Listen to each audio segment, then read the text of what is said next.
जय हिंद साथियों, स्वागत है आप सभी का सक्सेस वर्ल्ड एमसीक्यू चैनल पर। तो दोस्तों, आज की इस वीडियो में बिहार पुलिस कांस्टेबल की नई भर्ती के लिए मॉडल प्रैक्टिस सेट नंबर 25 को कवर करेंगे। तो जल्दी जल्दी से आप सभी लाइव में जुड़ जाइए। सभी को गुड इवनिंग। तो चलिए सेशन की शुरुआत करते हैं आज के प्रश्नों से। तो पहला प्रश्न आपके सामने है, व्यक्ति अपनी दाढ़ी को बनाने के लिए जिस दर्पण को प्रयोग में लाते हैं वह दर्पण होता है। बिल्कुल टॉप लेवल का प्रश्न है। चलिए आप सभी लाइव चैट में आंसर बताएंगे और देखिए प्रत्येक स्टूडेंट को आंसर बताना है, तभी आपका प्रॉपर तरीके से रिवीजन होगा। तो यहाँ पे पहले प्रश्न का आंसर जो ही बच्चे बी बता रहे हैं बिल्कुल सही जवाब है, अवतल दर्पण का प्रयोग किया जाता है। दूसरा प्रश्न है, अधातुओं में कौन द्रव्य है। चलिए आप सभी दूसरे प्रश्न के लिए आंसर बताएंगे, अधातुओं में कौन द्रव्य है। यहाँ पे देखिए द्रव्य नहीं होगा, द्रव होगा, ठीक है। इस तरह से द्रव्य अलग है और द्रव अलग होता है। तो यहाँ पे चारों ऑप्शन में से जो ही बच्चे ए बता रहे हैं बिल्कुल सही जवाब है, केवल ब्रोमीन। देखिए ब्रोमीन एकमात्र अधातु है जो द्रव अवस्था में पाई जाती है और ये हैलोजन है, याद रखिएगा। और ब्रोमीन को रखा गया है 17वें वर्ग में, तो इसे भी ध्यान रखेंगे। परमाणु संख्या की बात करें तो 35। अगला प्रश्न है, एल्काइन का सामान्य सूत्र क्या है। चलिए आप सभी तीसरे प्रश्न के लिए आंसर बताएंगे, एल्काइन का सामान्य सूत्र क्या है। तो यहाँ पे जो ही बच्चे सूत्र है, आगे देखिए, ठोस में चल सकने वाली तरंग कौन सी है। चलिए फटाफट से आंसर बताएंगे। तो यहाँ पे आंसर क्या होगा, देखिए ठोस में चल सकने वाली तरंग जो है अनुप्रस्थ एवं अनुदैर्घ्य तरंग है। तो यहाँ पे सही जवाब होगा सी ऑप्शन दोनों। और देखिए यहाँ से एक प्रश्न बनता है, प्रकाश जो है ये किस प्रकार की तरंग है, पूछा जाता है अनुप्रस्थ है या अनुदैर्घ्य है। तो देखिए प्रकाश के शुरुआत में क्या है, प्र, तो आप प्र से याद रख सकते हैं अनुप्रस्थ, अनुप्रस्थ में भी प्र है। तो इस तरह से रिलेट करके आप लोग याद कर सकते हैं। और ध्वनि पूछा जाता है, ध्वनि जो है अनुदैर्घ्य तरंग है जबकि प्रकाश जो है अनुप्रस्थ तरंग है। आगे देखिए, चुंबकीय फ्लक्स का एसआई मात्रक क्या है। चलिए 5 के लिए आंसर बताएंगे, चुंबकीय फ्लक्स का एसआई मात्रक क्या है। तो यहाँ पे जो ही बच्चे बी बता रहे हैं बिल्कुल सही जवाब है, वेबर जो है ये चुंबकीय फ्लक्स का एसआई मात्रक है। और चुंबकीय फ्लक्स का अगर सीजीएस मात्रक पूछे तो मैक्सवेल होता है, यहाँ पे लिख देते हैं मैक्सवेल। ये क्या है, चुंबकीय फ्लक्स का सीजीएस मात्रक है। एक पूछा जाता है टेस्ला, देखिए ऑप्शन ए में दिया गया है, ये चुंबकीय क्षेत्र का एसआई मात्रक है टेस्ला। हेनरी की बात करें तो ये स्वप्रेरकत्व यानी सेल्फ इंडक्शन का एसआई मात्रक है हेनरी। आगे देखिए, प्रोटोप्लाज्म शब्द किसने गढ़ा था।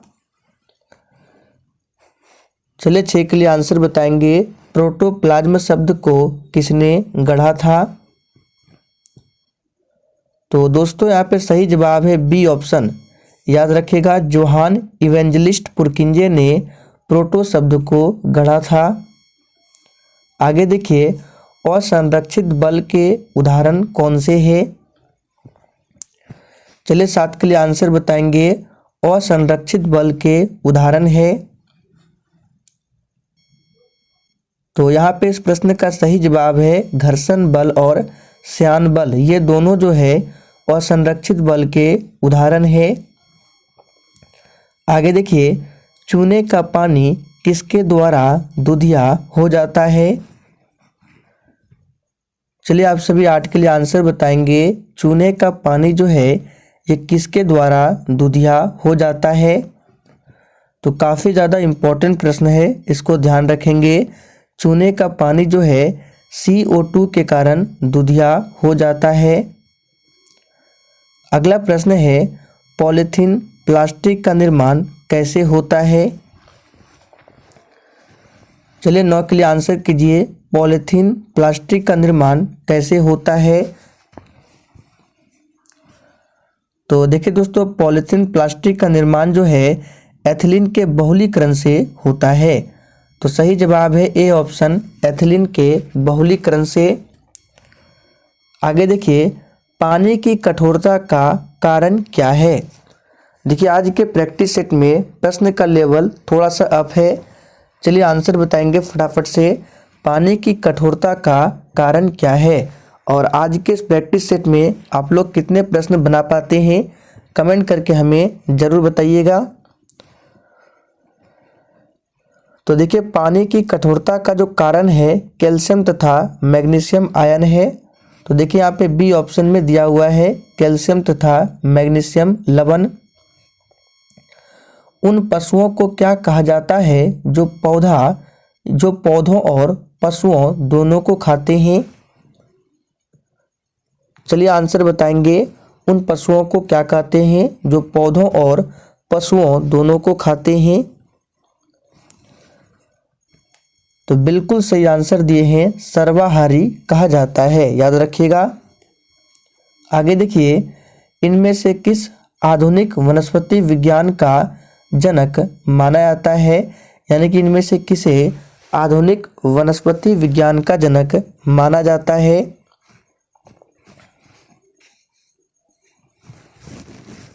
तो यहाँ पे जो ये बच्चे सी बता रहे बिल्कुल सही जवाब है, कार्ल लिनियस को आधुनिक वनस्पति विज्ञान का जनक माना जाता है। एक पूछा जाता है जीव विज्ञान का जनक, तो यहाँ पे लिख देते हैं अरस्तु। अरस्तु को जीव विज्ञान का जनक माना जाता है। निम्नलिखित में से कौन सा अशुद्ध पदार्थ है।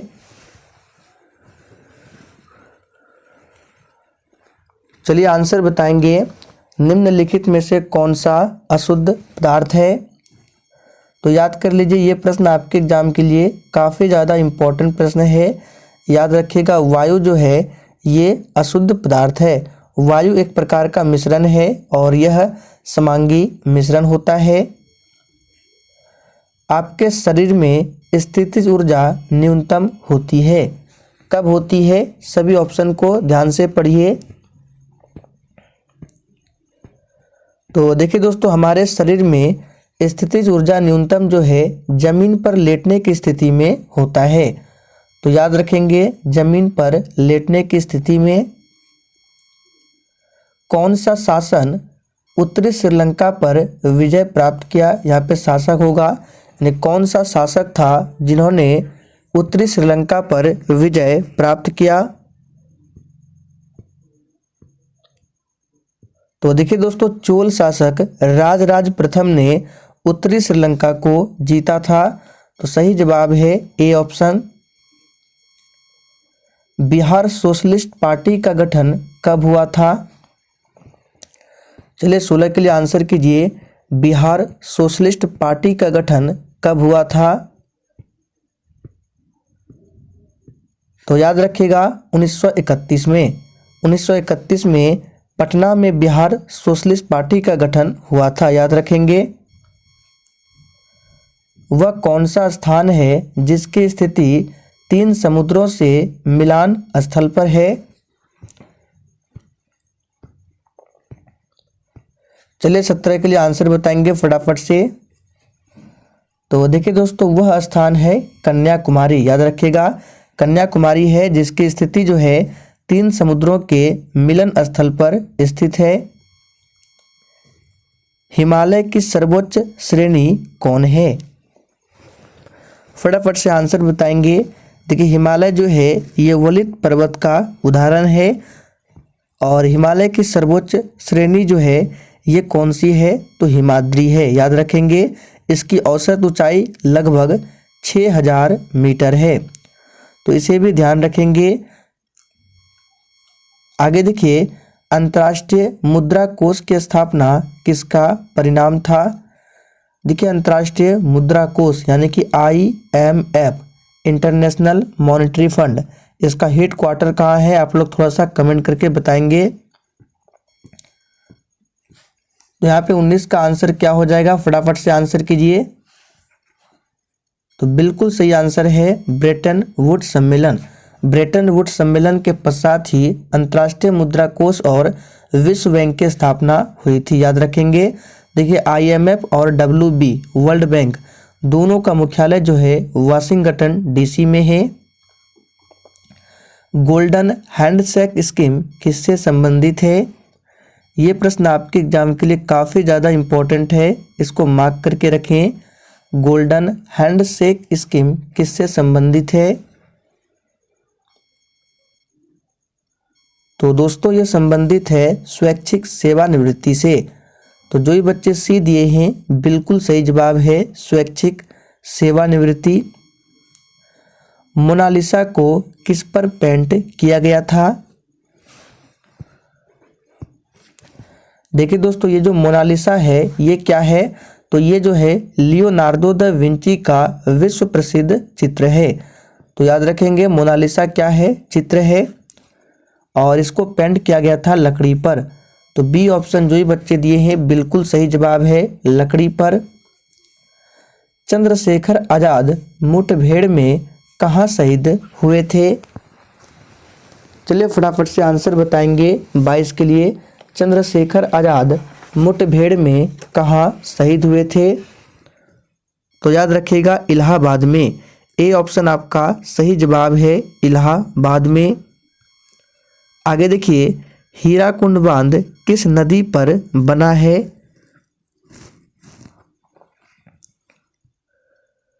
देखिए हीराकुंड बांध जो है ये विश्व की सबसे लंबी बांध है और ये बना है हीराकुंड बांध महानदी पर। सही जवाब है बी ऑप्शन महानदी पर। राष्ट्रपति के चुनाव में कुल मतदान के कितने हिस्से कम मत मिलने पर प्रत्याशी की जमानत राशि जब्त हो जाती है। प्रश्न को फिर से पढ़िए। राष्ट्रपति के चुनाव में कुल मतदान के कितने हिस्से से कम मत मिलने पर प्रत्याशी की जमानत राशि जो है वो जब्त हो जाती है। तो याद कर लीजिए एग्जाम के लिए इंपॉर्टेंट है 1/6 याद रखिएगा। फतेहपुर सीकरी का बुलंद दरवाजा इसका निर्माण कब पूरा हुआ।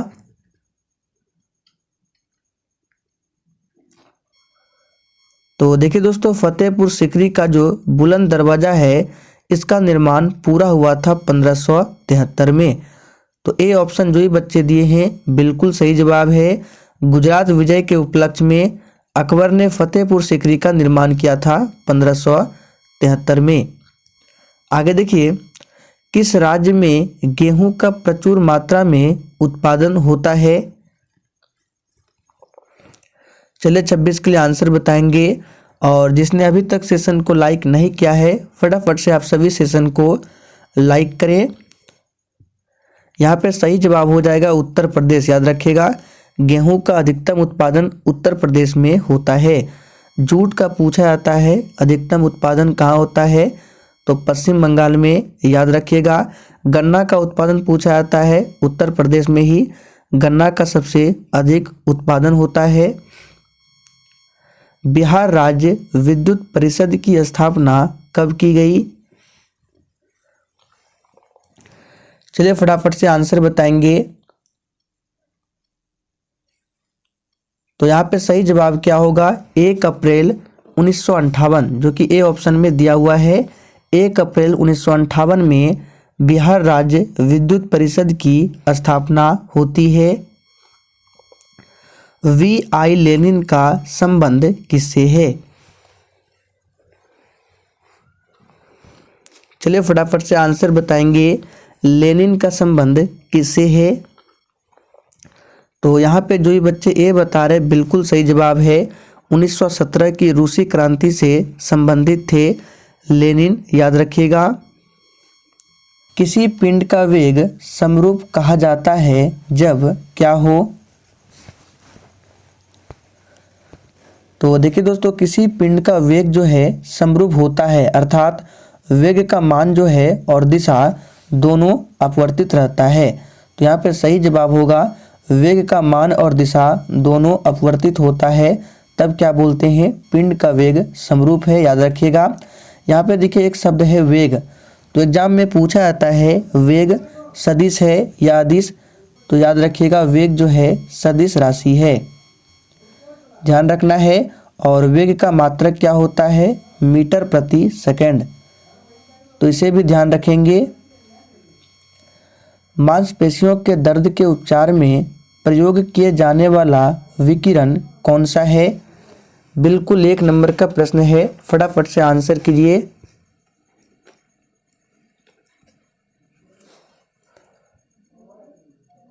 तो यहाँ पे सही जवाब क्या होगा, ए ऑप्शन इंफ्रारेड। मांसपेशियों के दर्द के उपचार में प्रयोग किया जाने वाला विकिरण जो है ये इंफ्रारेड होता है। वेल्डिंग में प्रयुक्त हाइड्रोकार्बन कौन है। चलिए 31 के लिए आंसर बताएंगे फटाफट से। तो देखिए यहाँ पे ऑप्शन जो है थोड़ा सा टाइपिंग एरर है। वेल्डिंग में प्रयुक्त हाइड्रोकार्बन जो है वो एथाइन होता है। यहाँ पे लिख देते हैं एथाइन, जिसको एसिटिलीन भी कहते हैं, तो एथाइन एसिटिलीन। और एथाइन या एसिटिलीन जो है इसका सूत्र होता है C2H2, और ये जो है एक असंतृप्त हाइड्रोकार्बन है। तो याद रखिएगा वेल्डिंग में प्रयुक्त हाइड्रोकार्बन जो है एथाइन है। शुष्क बर्फ क्या है। बहुत ही सिंपल प्रश्न है, हमने आपको काफ़ी बार बताया प्रैक्टिस सेट में। चलिए आंसर बताएंगे, शुष्क बर्फ क्या है। तो देखिए यहाँ पे सही जवाब होगा सी ऑप्शन, ठोस कार्बन डाइऑक्साइड को ही शुष्क बर्फ कहा जाता है। धनात्मक त्वरण का क्या अर्थ है।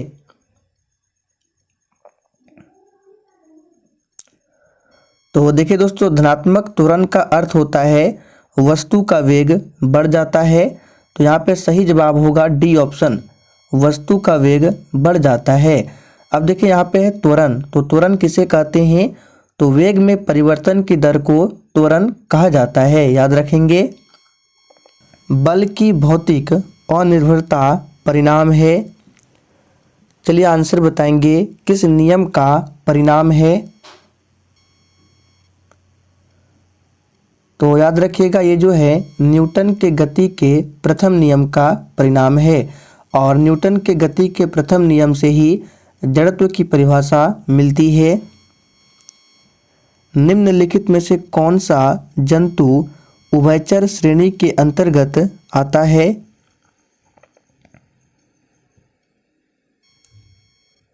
तो देखिए उभयचर श्रेणी के अंतर्गत कौन सा जंतु आता है, तो टोड जंतु। याद रखिएगा, टोड जंतु उभयचर श्रेणी के अंतर्गत आता है। देखिए उभयचर वर्ग के प्राणी जो है इसका शरीर जल और थल दोनों रहने के लिए अनुकूल होता है। एक पिंड का भार बढ़ेगा यदि इसे ले जाया जाए। सभी ऑप्शन को ध्यान से पढ़िए।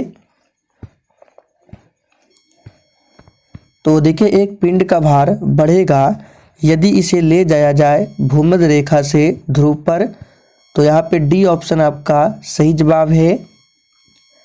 विटामिन सी की कमी से इनमें से कौन सा रोग होता है।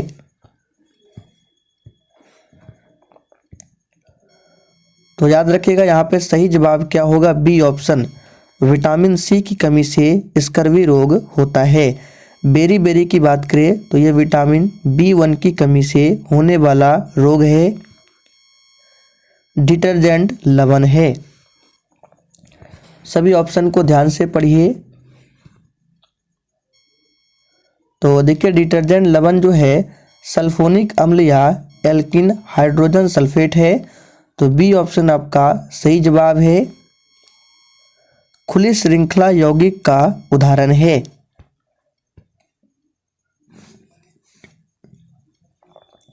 चलिए आप सभी 39 के लिए आंसर बताएंगे, खुली श्रृंखला यौगिक का उदाहरण है।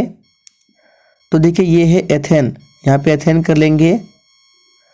खुली श्रृंखला यौगिक का उदाहरण क्या है, तो एथेन है, याद रखिएगा। आगे देखिए निम्न में से किस में एल्युमिनियम नहीं होता है? चलिए आंसर बताएंगे, किस में एल्युमिनियम नहीं होता है। तो देखिए यहाँ पे सी ऑप्शन में दिया हुआ है जर्मन सिल्वर। जर्मन सिल्वर जो है कॉपर, जिंक और निकेल इसका मिश्रण होता है, इसमें एल्युमिनियम नहीं होता है। तो याद रखेंगे सी ऑप्शन। पूछा जाता है पीतल, तो पीतल जो है ये बनता है कॉपर और जिंक के मिश्रण से, याद रखेंगे। तो दोस्तों आज के लिए इतना ही। सेशन पसंद आया हो तो सभी लोग सेशन को लाइक करें और सेशन को अधिक से अधिक शेयर जरूर करें।